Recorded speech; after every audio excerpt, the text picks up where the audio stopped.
साधी कहने नहीं तो खुद ब मुनसफ शुद्ध, अपना फैसला आप कर, अपने ते लेबल आप ला, तू की है, तू की है। तू ब्रह्म ज्ञानी है, तू ब्रह्म दृष्ट रखदा है। अगर ब्रह्म दृष्ट नहीं रखदा ते ब्रह्म ज्ञान भी नहीं रखदा ते 5, 10, 20, 30, 40 साल तो तू सुन भी रहे, आ भी रहे, ते जे खेड अजे तक नहीं बनी तो फिर कदों बनेगी? किधरे ऐसा ते नहीं जो मैं समझदा रहा वो नहीं है, वो नहीं है। वो जो है वो मेरी समझ तो परे, मैं नहीं समझदा पिया। जो मैं समझदा रहा वो नहीं है, और जो है वो मेरी समझ दे च नहीं है। ये पंक्ति धर्म का तत्व ज्ञान है। सुनो मन अकथ कथा हर ज्ञान। वो जो हरि का नाम है, जो अकथ है, सुन, ओदी कथा सुन। तो मैं फिर अर्ज करा दोहरावा, जब कथन ही नहीं हो सकता, जबान कह ही नहीं सकती, फिर किवें सुनिए, फिर किवें सुनिए? जबान नू छड़, ठाकर हमरा सद बोलंता सदा बोलदा पिया, ओनू सुन। अनाहद नू सुन, वो अकथ बने।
तेरी जबान नहीं बयान कर सकेगी, ओनो सुन।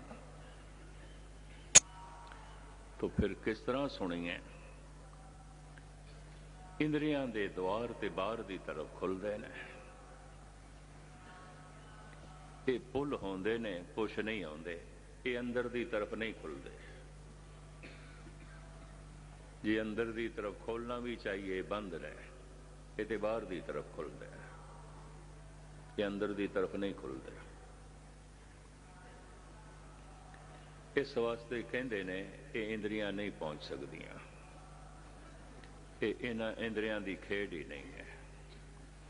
ना वो जबान का रस है, ना वो कन्ना का रस है, ना वो अखां का रस है, ना वो खलड़ी का रस है, ना वो नासका का रस है। वो नहीं है।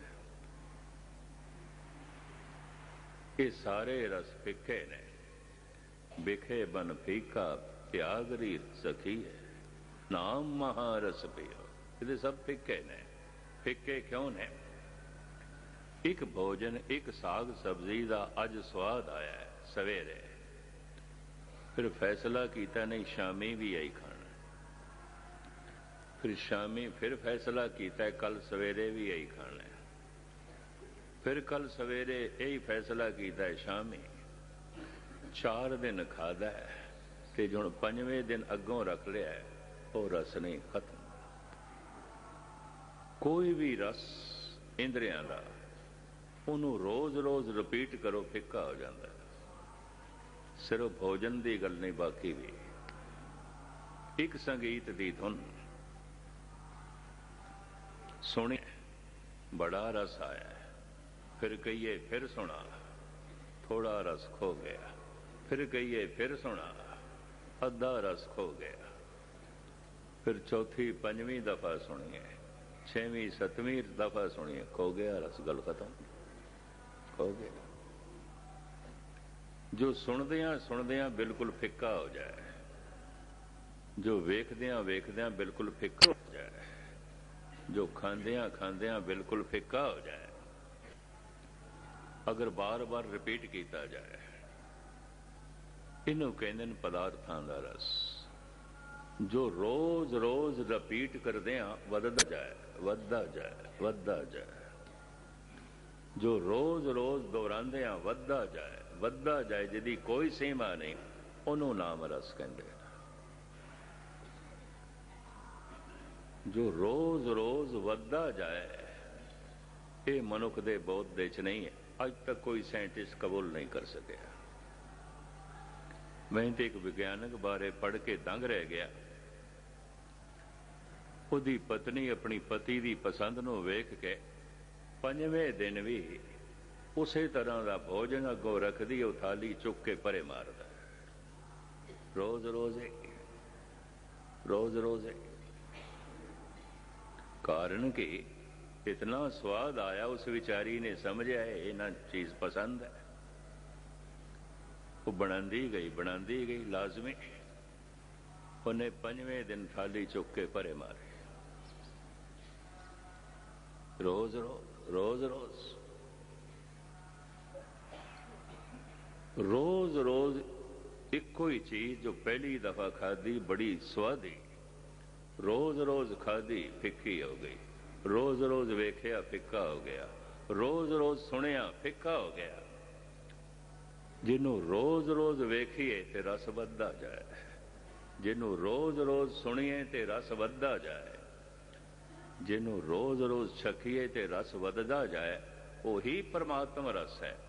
पर बदकिस्मती है कि करोड़ों दे विचों किसी एक कद कोल आउंदा है, आउंदा नहीं किसी को।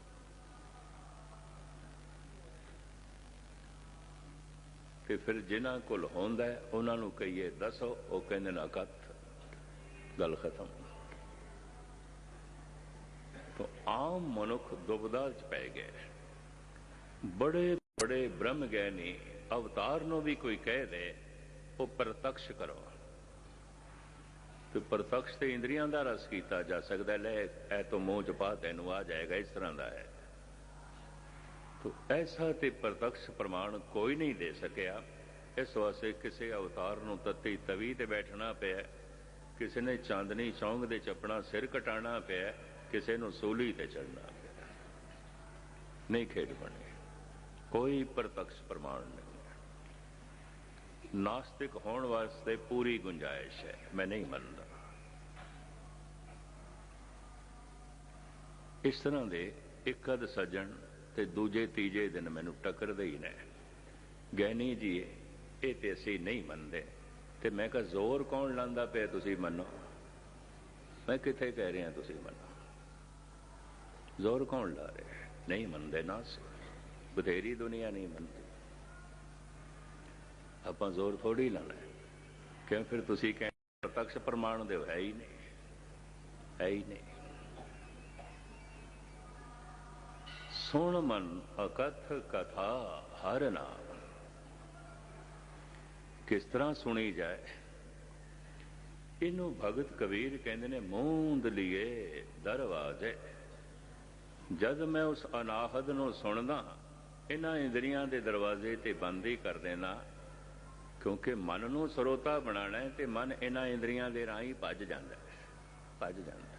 कदी अखां दे राही भज जांदा है, कदी कन्नां दे राही, कदी रसना दे राही, कदी नासका दे राही, कदी कलड़ी दे राही। बड़े दरवाजे ने, भज जांदा है, नस जांदा है। मूंद लिए दरवाजे, इस मकान दे जितने दरवाजे ने मैं बंद कर दिते। जद मैं उस रस नूं माणना आउंदा है, एक सैकंड वास्ते वो रस आ जाए, फिर बनिया ही रहिंदा है और रस आपे वधदा भी रहिंदा है। भोजन खावांगे फिर रस आवेगा, जद मूँह दे बुरकी नहीं फिरते नहीं। पर वो रस एक दफा आ गया, कदी बेरस होंदा ही नहीं, आपे ही वधदी जांदा, आपे ही ऑटोमैटिक। जिवें श्वास चलते ने इस तरह अपने आप वो रस चलता है। एक शब्द मेरे प्राण बसत हैं, बहुड़ जन्म नाम। कुछ भी नहीं करना पैंदा। इस वास्ते पता है भगतां ने की आख्या है, कर्म करके नहीं मिलिया, निष्कर्म नाल मिलिया। विचार कर करके नहीं मिलिया, निर्विचार नाल मिलिया। दूजी गल शिखर दी, विचार कर करके नहीं मिलिया। जब निर्विचार हो गए तो निरंकार प्रकट हो गया। जब निष्कर्म हो गए तो निर्मल धर्म प्रकट हो गया। कर्म करत हो वै नए कर्म, तिस बैसनों का निर्मल धर्म। करदियां करदियां करदियां करदियां एक दिन निष्कर्म हो गए, धर्म प्रकट हो गया। करदियां करदियां विचार, एक दिन निर्विचार हो गए, निरंकार प्रकट हो गया। प्रकट की हो गया? हैगा सी, विचारां दा ही पड़दा पिया होया सी, मेरे विचारां दा ही पड़दा पिया सी। हैगा सी कोल, मेरे कर्म ही भजाई फिरदे सन। मैं निष्कर्म हो गया, वो है सी, वही सी। मैं निर्विचार हो गया, वही है। जरूर जो गहरा अभ्यास करते होंगे जरूर पकड़ च आई होगी गल, जरूर पकड़ च आई होगी गल। चलो ये उत्ते एक मैं होर शब्द थोड़े सामने रखा तो फिर अज दे महावाक दे आखिरी अर्थ थोड़े सामने रखा। भगत कबीर कोल पुछया गया, जिहड़ी पुराणक मनौत है उहते तो मनदा नहीं। क्योंकि मनौत ये जिस तरह जिहड़े नूं इष्ट बना के और उस ढंग की उपासना जिहड़ा करेगा तो कोई विष्णुपुरी जाएगा, अपने अपने इष्ट के मुताबिक साधना के मुताबिक। कोई शिवां दी पुरी जाएगा, कोई ब्रह्मलोक दे च जाएगा। उन्होंने पुरियां बना रखियां, 7 पुरियां बना रखियां। ते बनारस दे ब्राह्मण सारे पुछदे ने, जरा दसेगा इन्हां 7 पुरियां तू केड़ी पुरी च जाएगा, केड़ी पुरी च जाएगा? तू जो साधना करदा पिया, कहंदा मेरी निराली साधना है। क्योंकि जिहड़ा कर्म कांड वो करते सन, कबीर ते करते नहीं सन। जो कर्म कांड बेदियां दा सी, जिस वक्त गुरु नानक ने इनकार किया, सारे मुखालफ हो गए। ऐ मैं नहीं करना।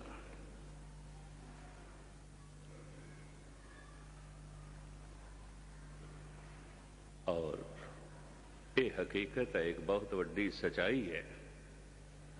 कदी कदाई कोई अवतारां नूं समझदा है, भगतां नूं समझदा है।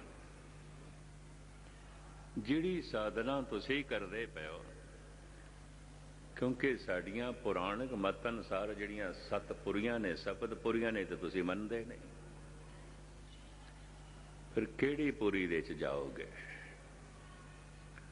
कबीर कहने जाओगे भविष्य की गल नहीं, मैं उस पुरी च पहुंच गया, मैं उसे च जीवना।